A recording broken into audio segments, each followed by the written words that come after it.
Welcome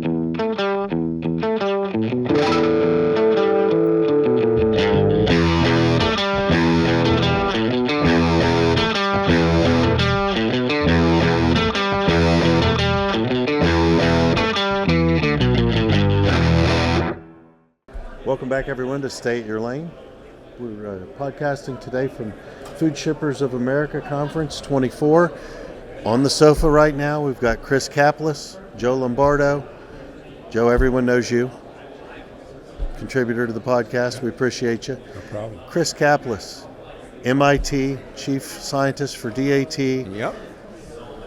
I don't think I can get it all out. It's okay. I hope you understand. No, it's easy. That's okay.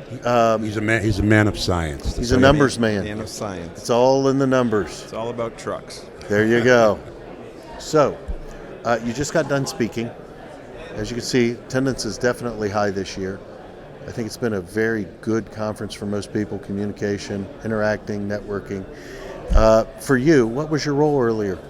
Yeah, so I led a panel with shippers. And so shipper panels always bring a lot of attention here at Food Shippers because there are a lot of carriers, brokers, and other vendors. And so having the shipper's perspective there is always really nice. So we had folks from, from Lindt, from Nestle, from Coors, Molson, and then from Cisco. Very good. So all VPs of transportation, they did a really nice job, and so it was nice to have a conversation up there in front of an audience. So from that, what would you say was the main theme moving forward? Because everybody wants to talk about what's going to happen. Yeah, so that was my last question. You know, what's going to happen in the market, and when they come to Food Shippers next year, what will we be? Just to put them on the record. But the big things we talked about really were what are the challenges they're facing, what's happening in the market now and how they're adjusting that, and then some sustainability and AI things. So it was a little different. And so on the sustainability part, everyone has a mandate from the C-suite for zero emissions. Usually it's a 2050 date, which everyone will be retired, but Yeah. they have, it's always good to have a 2050 target. I'll commit to that. Yeah, but they always have like partial ones in 2030 and that. And those are more realistic. And so we talked about how they're trying to meet those. Zero emission or partial zero emission reduction in greenhouse gases. So the changes that are basically predictable goals for people and for companies from an initiative. Yeah, the challenge is, for anyone who doesn't know this, there's scope 1, 2, and 3. Scope 1 emissions are the things that you control yourselves, your manufacturing plant, if you have a private fleet. Scope 2 is the power, electricity usually that powers those operations. And those are kind of easy to manage, but the hard ones are what's known as scope 3. And scope 3 are when you, if you're a shipper and you have a carrier, it's their emissions. And so if I'm a shipper using a broker who uses a carrier, my scope 3 is the broker's scope 3 is that carrier's scope 1.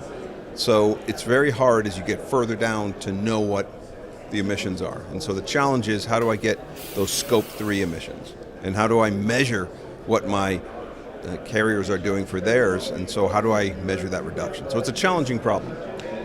So for suppliers to shippers, ingredients or packages, would they be scope 1 or scope 2? I guess that's where I'm not sure. I believe they're scope 3. Oh, okay. I believe so. Okay. It gets a little tricky how you cut it up, but scope 1 is everything if I make it myself. So if you're vertically integrated, you're basically screwed, right? Because you have everything. Right. But if usually the scope 3 are the things you don't control at all. Okay. And they break out, scope 2 is all the power, electricity, whatever energy you need for your direct, for your scope 1s. Okay. Yeah, so it's interesting because carriers really don't know. I mean, so you have a truck of a certain year, there's databases you can say, well, if it has this fuel mileage, right, it's a good proxy for emissions.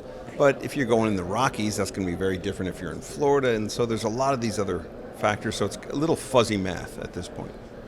How would you go about putting that puzzle together from a math perspective? Somebody like you that's a numbers guy. No, it's the data. It's the data thing. And there are some people out there. I know Alex Scott, who's down at University of Tennessee, has been trying to do this. If I knew every truck that I'm operating on, where it's operating, and how much fuel it used on that leg, I could probably figure that out. because you can figure out You can back into it. Yeah, but if you're a shipper, you know this, Joe. If I tender a load to a broker, you don't know what truck it's on. Right. They don't know what truck it's on. They might know the broker or the carrier, but they don't know the vehicle. They don't know the route. And then there's the tricky thing: how do you account for the empty miles? Same thing for pricing for that. So I think there are people out there. I have a colleague of mine up at MIT, Josue Velasquez, and he runs the sustainability lab. He's looking at this for different things. So there's some academic stuff there, but a lot of it's accounting and bookkeeping.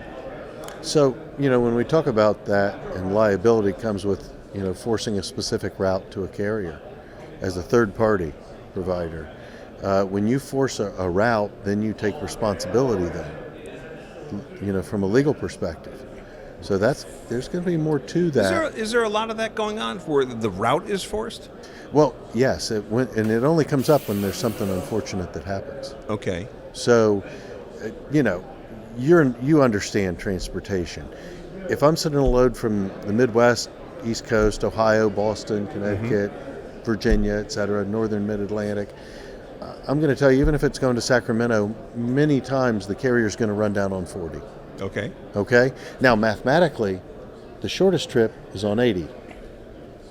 But the roads are more difficult, the fuel's higher, the roads beat up the freight more, all of those things that happen. And then in the wintertime, you got to get over Donner Pass.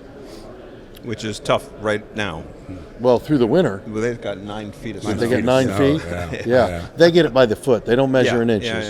Yeah. And it makes Buffalo at times look like they don't get snow. Right. So when you're talking about going over that type of an elevation, and carriers are going to need to avoid that to ensure on-time delivery. Now, we've had winters where New Mexico and Arizona has had a lot of road closures, but it's not the norm. The norm is that the carrier's going to run 40 as much as possible, and then it may take an extra hour and a half, but they're going to save it in fuel mileage, and they're going to save it in efficiency and not beating up the freight. But are there cases where the carrier would want to take a certain route and the shipper really prefers a different one? Aren't there interests? I think elevations do that when you start talking about if you haul potato chips.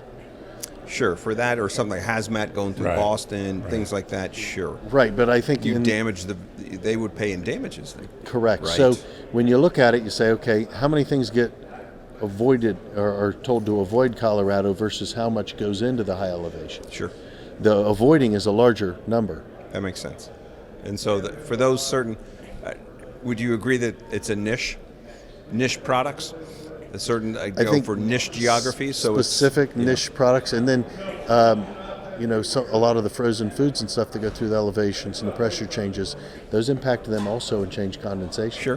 Sure. So there's more to it than I think what a lot of people think about when they think about trucking. Okay. So when you're trying to put that puzzle together, your carbon footprint on the third level. Mathematically, you look at it and you say the truck's going to go straight out on 80, right?